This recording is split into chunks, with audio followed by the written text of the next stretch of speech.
Hello everyone, welcome to my channel Commerce Queries. Yesterday we had completed our practical question of material sub-usage and material mix variance. And today we will discuss about our last topic of material variance, that is material yield variance. ये term क्या है?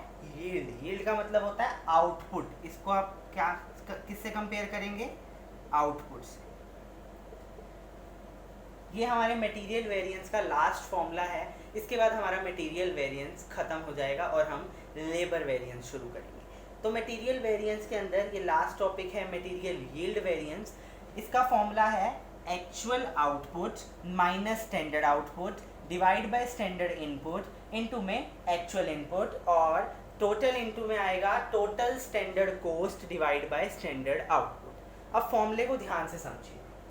Formula सबसे पहले क्या कह रहा है कि जो एक्चुअल आउटपुट है, आपको मैंने क्वेश्चंस कराए थे उसमें आपको एक्चुअल आउटपुट बताया गया था, स्टैंडर्ड आउटपुट बताया गया था, स्टैंडर्ड इनपुट बताया गया था और एक्चुअल इनपुट बताया गया था. ये चार टर्म्स आप लोगों को पता है क्या होती हैं कि actual output, standard output, actual input और स्टैंडर्ड इनपुट. ये चारों टर्म्स आपको क्वेश्चन में मेंशन होंगी. उसके बाद एंड में क्या आया बाहर? Total standard cost. Total standard cost का मतलब क्या है? जो स्टैंडर्ड कॉस्ट वाला पोर्शन है, जो स्टैंडर्ड कॉस्ट वाला टेबल है, उसका टोटल यहाँ आएगा और स्टैंडर्ड आउटपुट से क्या होगा? डिवाइड होगा. इस फॉर्मूले से हमें ये पता लगेगा कि हमारे आउटपुट के अंदर कितना वेरिएंस आया है. मतलब यील्ड का मतलब होता है आउटपुट. तो हमारे आउटपुट के अंदर कितना वेरिएंस आया है उसको पता करने के लिए हम क्या निकालते हैं? Material yield variance. इसका एक प्रैक्टिकल क्वेश्चन कराऊंगा और इसके साथ साथ आपको एक और कंसेप्ट आज मटेरियल वेरिएंस का कराऊंगा, जिसके साथ हमारा मटेरियल वेरिएंस का पूरा टॉपिक क्या हो जाएगा? वाइंड अप हो जाएगा. दूसरा कंसेप्ट क्या कराऊंगा? लॉस का. कई ऐसे क्वेश्चंस होते हैं जिसके अंदर क्या होता है, आपको लॉस गिवन होता है क्वेश्चन में कि आपने जितना इनपुट लगाया उसका कुछ परसेंट क्या हो गया? लॉस में चला गया. और लॉस में जाने के बाद जो एक्चुअल में लॉस के बाद निकल के आया वो क्या आया? हमारा आउटपुट निकल के आया. तो अब आप क्वेश्चंस की तरफ ध्यान दीजिएगा. जो इसका क्वेश्चन है साथ साथ ही लॉस का क्वेश्चन, दोनों को एक ही क्वेश्चन में कंपेयर कर दूंगा ताकि आपको दोनों कंसेप्ट्स क्लियर हो जाएं और फिर हम कल से अपना नया टॉपिक लेबर वेरिएंस शुरू कर सकें. अगर मैं बात करूं यहाँ पे स्टैंडर्ड की, तो स्टैंडर्ड हमारे पास गिवन है standard quantity 60 and 140, A and B. जो इनका स्टैंडर्ड प्राइस गिवन है वो हमारे पास गिवन है 4 रुपीज़ एंड 3 रुपीज़ और जो इसकी कॉस्ट आएगी वो आएगी 240 एंड 420. ये हमारी आ गई स्टैंडर्ड कॉस्ट. अब मैं अगर यहाँ पे बात करूं एक्चुअल की, तो एक्चुअल के अंदर क्या आएगा? एक्चुअल के अंदर भी भाई actual quantity, actual price and actual cost. अगर मैं एक्चुअल क्वांटिटी की बात करूं तो आ रही है वो 80 एंड 120. एक्चुअल प्राइस की बात करूं तो वो आ रहा है 4 रुपीज़ एंड 3 रुपीज़. और एक्चुअल कॉस्ट की बात करूं तो 320 एंड 360. अब इस क्वेश्चन में जो मेन चीज देखने वाली है वो क्या है कि जो इसका टोटल है वो बनता है 200, जो हमारी स्टैंडर्ड क्वांटिटी का टोटल है, और जो एक्चुअल क्वांटिटी का टोटल है वो हमारा क्या बनता है? 200. लेकिन क्या है क्वेश्चन में, क्या मेंशन है? क्वेश्चन कहता है कि there was an loss of 20%. 20% का क्या हो गया? इनपुट के अंदर लॉस हो गया. तो 20% का लॉस होने का मतलब है 200 का 20%, क्योंकि इनपुट में लॉस हुआ है और इनपुट क्या है? क्वांटिटी. तो अगर मैं यहाँ क्वांटिटी की बात करूँ तो जो इनपुट है उसमें 200 का 20% लॉस हुआ है, तो हमारा जो लॉस है वो कितना निकल के आएगा? 40 रुपीज़. और इसको माइनस करके क्या आ जाएगा? 160. ये क्या है हमारा? ये हमारा आया है आउटपुट. इतनी बात समझ आई? और सेम एज क्या हुआ यहाँ पे? हमारा एक्चुअल लॉस हुआ कितने का?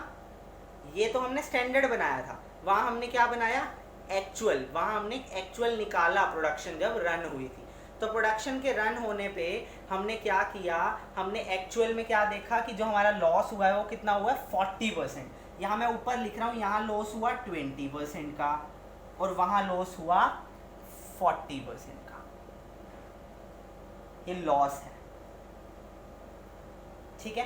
तो यहाँ 40% का लॉस कितना आ जाएगा, 80 रुपीज़। तो कितना आ जाएगा, ये 120 हमारे पास क्या आ जाएगा, आउटपुट।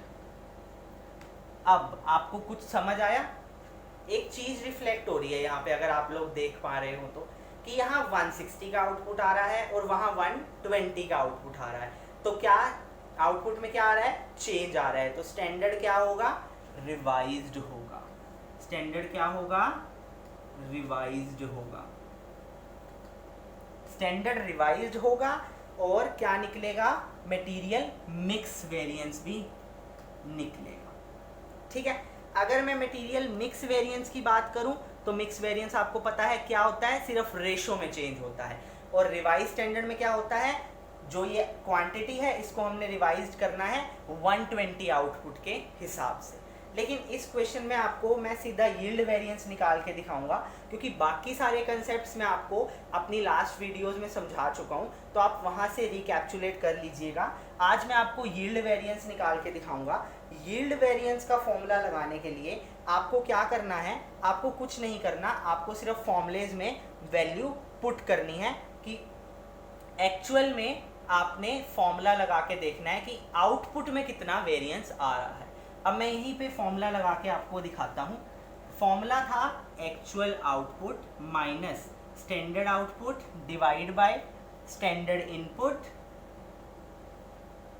इनटू में एक्चुअल इनपुट। मैंने आपको फॉर्मूला लिखवाया था actual output minus standard output divide by standard input into में एक्चुअल इनपुट, और बार क्या था, total standard cost divide by standard output.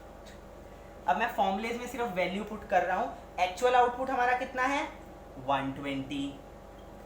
Standard output कितना है, 160।